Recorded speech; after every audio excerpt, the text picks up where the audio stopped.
Our speaker is author and bereaved parent Donna Sharkey, and Donna is going to be reading from her book, Always With Me, Parents Talk About the Death of Their Child. Her daughter, Alessandra, had a mental illness and attempted suicide several times, and she died in a psychiatric unit of the Ottawa Hospital. And I just hope that for tonight, everyone, regardless of their loss, will see a little bit of themselves in Donna's story. You know, there's shock and hope and yearning, really difficult emotions, the what ifs and the whys, the fears and the memories tonight. Donna's a retired university professor, and she's a past participant in our Bereaved Families Ottawa Death of a Child program. And her book is an anthology of 31 stories that are written by 31 bereaved parents, including 7 parents from bereaved families here in Ottawa. And it will be available for sale at the Butterfly event this upcoming Sunday, and it's also available in our bereaved families office. And she's written 3 more books as well. But for tonight, she's going to focus on her one book. So I'd like to introduce Donna, and you're welcome to start anytime. Thank you, Jane. That's really nice. And thanks everybody for joining. And as Jane said, thank you especially for those of you who are coming for the first time. I know it can be a brave step. It was for me 10 years ago. But before I start, I just want to take like 20 seconds to give a real shout out of appreciation for the really valuable work that Jane, Monique, all the members of the board, all the volunteers, that everybody does at Bereaved Families, really. Such important work, and I myself am permanently grateful to BFO. So as Jane said, I'll be reading from Always With Me, but first a little bit of background. So it's now been 10 years since my daughter, Alessandra, died. And I've learned a lot in those 10 years. So this evening, I'll speak personally, although I hope that what I'll say will really resonate with you, no matter for whom you're grieving, whether it's child, spouse, partner, parent, sibling, relative, friend, whoever. Really, grief has so many similarities.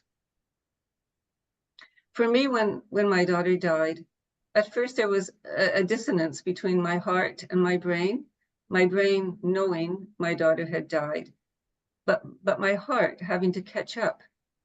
And after the first shock, the reality, the not wanting to accept, I had to push myself through that threshold past non-acceptance. And I also had to figure out who then I was at this new time.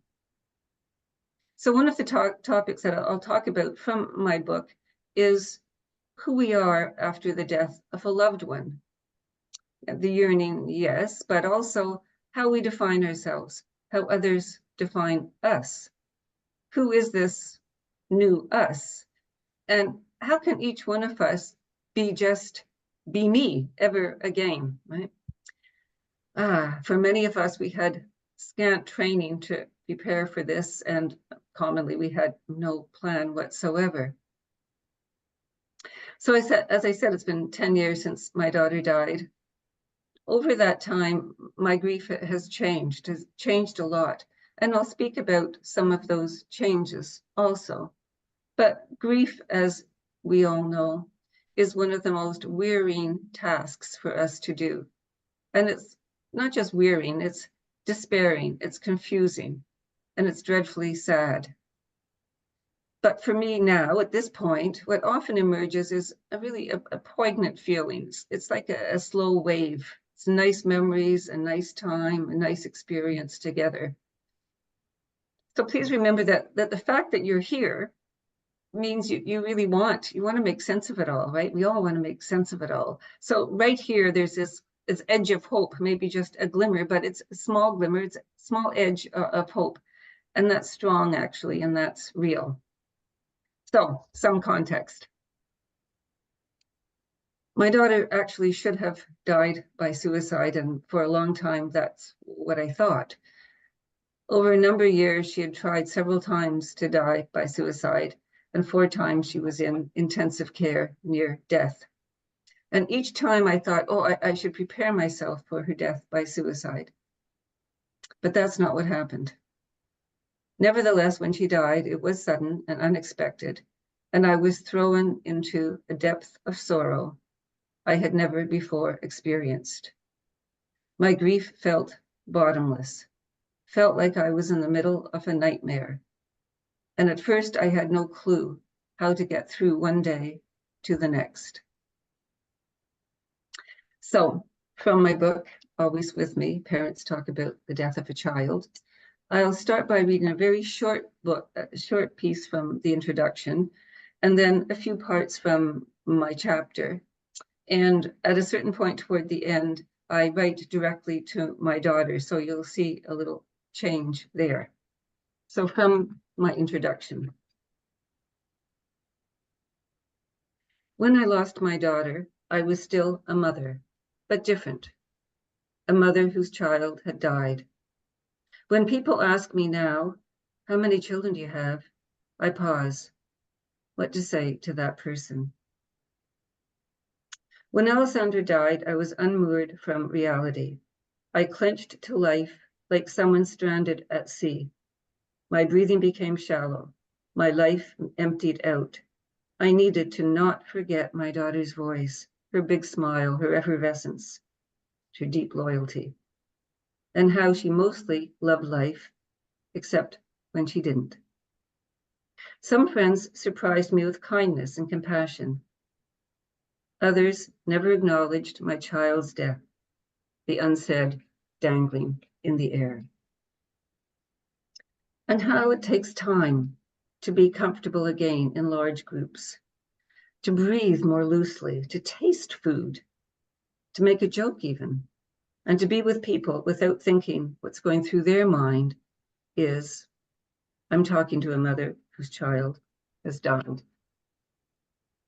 So that's a bit from my introduction.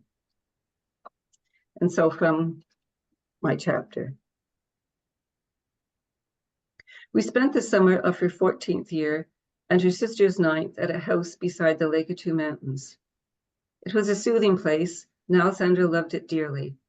She walked with our Weimaraner 6, sometimes 7 hours a day, exploring the shore of the lake. 5 months after she died, I returned there. Standing on the wharf, the wind blew back some of her ashes as I was placing them into the water, and they landed on my fleece sweater. How like her, I thought, ever wanting to be close. Alessandra died during the night of 16th November by herself in a room in a hospital psychiatric unit. When a nurse did rounds at 2:30 in the morning, she called code blue. For 35 minutes, they tried to restart her heart. It never did. For a long time before she died, time and time again, I pushed down my fear. Just fear, I told myself. She'd already survived so much. She had to prevail. But 5 months before her death, she stopped breathing and was resuscitated. 3 months, then again 2 months before she died, same thing occurred. So on high alert, vigilant, I always kept my phone beside my bed at night, just in case. Crises had happened, and I panicked each time a call came in the night. I knew another emergency call would come, but how would I have known this call? The phone screams within inches of my ear, and I know, still in semi-sleep, before I even say a desperate hello, I know. Something's different this time. I leap from my bed. I need to stand up. It's 3:30 a.m. The nurse starts by telling me about my daughter's day. Then, as she says the words, I was doing my rounds and got to her room at the far end of the hall.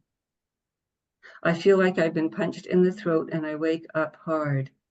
Enough. Is she dead? I scream. I hear my scream, but it sounds like someone else's voice. In the pitch black of the room, I start shivering. We tried, she says. We tried for 35 minutes. I barely hear how she describes how they tried, how many were there, all trying. I ask, still standing in the dark, what do I do now? My heart is pounding against my chest wall, pounding with shock, pounding death hard, frantic in this after death, in this hardly real life. My brain is taut as though in a vice, and trying to make sense of the impossible that is searing me.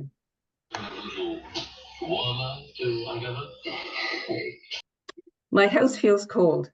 My body sags as I walk downstairs. In the kitchen, I make a cup of tea. I turn on my computer, hoping to find out what I had just heard was incorrect. Perhaps someone had emailed me to tell me the nurse was mistaken. Maybe somebody wrote, I'm with her right now, don't worry. But no one had. I wander around the house, stare out of windows at the moonless November night, the world emptied. I start to get dressed to go to the hospital, but my mind is jumping wildly. I pull out all my sweaters from the closet. They land on the floor of my bedroom, scattered, looking in disrepair. Somehow I get to the hospital, to her room. The intubation tube is still in her mouth, tubes along her cheeks holding the tube in place. Her face is turned toward the window, full of night. Emergency equipment has been left beside her. I look at the EKG grid paper showing her heartbeat. All the lines flat. I look at her stilled. I hold her hand in mine. This is my daughter, now dead. When I return home, I wait for her sister, Renata, who's driving back from Toronto. She bounces into the house, happy and excited to tell me about her trip. But I say, your sister died. We both cry, and she says, oh, Mom, I feel sorry for you. I say back to her, and I feel sorry for you. Our family of 3, now 2. Renata and I go to the hospital. This time it's daylight, and the guard stands at Alessandra's door. Inside her room, the emergency equipment's been removed. We stay until it's time to leave, time for the last hug, the last time to hold her hand. But I don't know how to never see her again, to walk out of her room and to say goodbye. I tell myself this, walk to the door of the room, open it, look straight ahead, keep walking down the hall, into the elevator, then the car. And I repeat to myself, don't cry now, don't cry. It was confusing at first. Some people said, you get over it. Others said, you're never the same person again. For me, I got over a long winter cold after my daughter died. I got over a cold sore after the cold. After that, a long season pulled me into terrible darkness. During that time, reading and writing were the places I went to. I wrote to myself, and often I wrote to her. I still do. So now coming is my very last part with when I'm writing to her. So I say you as I'm writing to my daughter. And it covers just little bits, but it covers the first period right up to 3 years. 3 years since her death. Dear Alesandra, when you died, I felt like I'd never be happy. I should have known that your heart would stop and not start again one of these times, anytime, maybe soon. Dear Alesandra, I apologize. I was grumpy the last day you were at my home, 5 days before your death. You were always so forgiving. Thank you.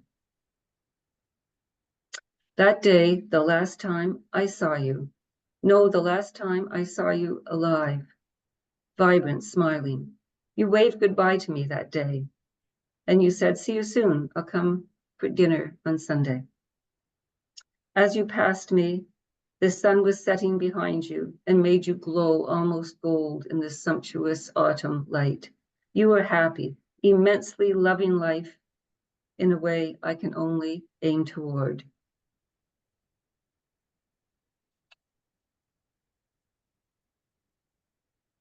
But why didn't I spend more time with you? Why didn't I have breakfast with you the last morning before you died?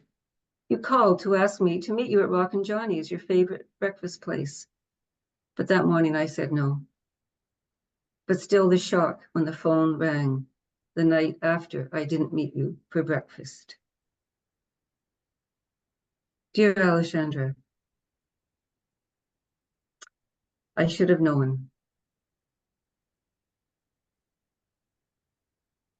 And you probably know this too, that I found it hard making a person uncomfortable by crying, showing the pain, that dreadful sinkhole that no one wants to look into to imagine for themselves. I say, I'm so sorry, I didn't mean to cry. Making someone witness this, someone who piled up the courage to say the words, and this is what I give back, tears. And this, that I'd be asked the question. I meet some people for the first time shortly after you died, and they talk about their children. I sit in frozen fear as one of them turns to me and says, do you have children? How many do you have? I stumble my way through the answer, hold my arms tight across my stomach. Dear Alexandra, after a year, the coroner's report arrives. I'm hopeful to end the not knowing and to learn the reason you died. But the report states that the coroner was unable to ascertain the cause of your death. Dear Alexandra, I tell you this, for a year, your death makes me a too cautious driver. Nervous I won't see what's in front of me, afraid someone might die, another driver, a biker, a walker, a rogue child. At times this caution makes me forget where I'm going, how to get there. Over 2 years later, I still carefully watch over my emotions. But I continue on, sometimes with joy, laughter, even hilarity, good experiences, and sometimes with a sadness weighing heavily on my chest. I avoid sad movies. I cry easily at just about anything. I've never stopped yearning to see you. Dear Alexandra, I know you understand why I say that I still can't hear the song I'm leaving on a jet plane without crying. I have regrets that I couldn't prevent your death, that you will never see your sister's new first house, my new dog, Bobby. And I'll just end with this. I want you to know this, that people have supported me with tea, dinners, phone calls, visits, listening and caring. I hold their courage and love firmly in my heart. Without everyone, my pain would have seared longer, more achingly. I have made slow but tentative changes, sometimes barely noticed. The despair is less deep now, and my awareness of life and nature more profound. I treasure sunsets even more than ever. That kindness and small things matter, really matter, make the present vastly important. And so this very, very last part is 3 years later. One day recently, I made an assumption. You would want me to be happy. An assumption, but I'll go with it anyway, that perhaps this is the best way, though hard, to show how much I love you. And most importantly, I need you to know this. The world does appear slightly safer to me now. Less unpredictability courses through my daily thoughts. And true or not, it's a better feeling. I'm no longer fearful of driving my car. My brain has come back to itself, as has my energy. I'm less tethered to pain. But some things stay the same, and mostly this. You, Alexandra, with your big and extroverted spirit, you're with me in my heart every day, and will be. Thank you for your attention. Donna, that was wonderful.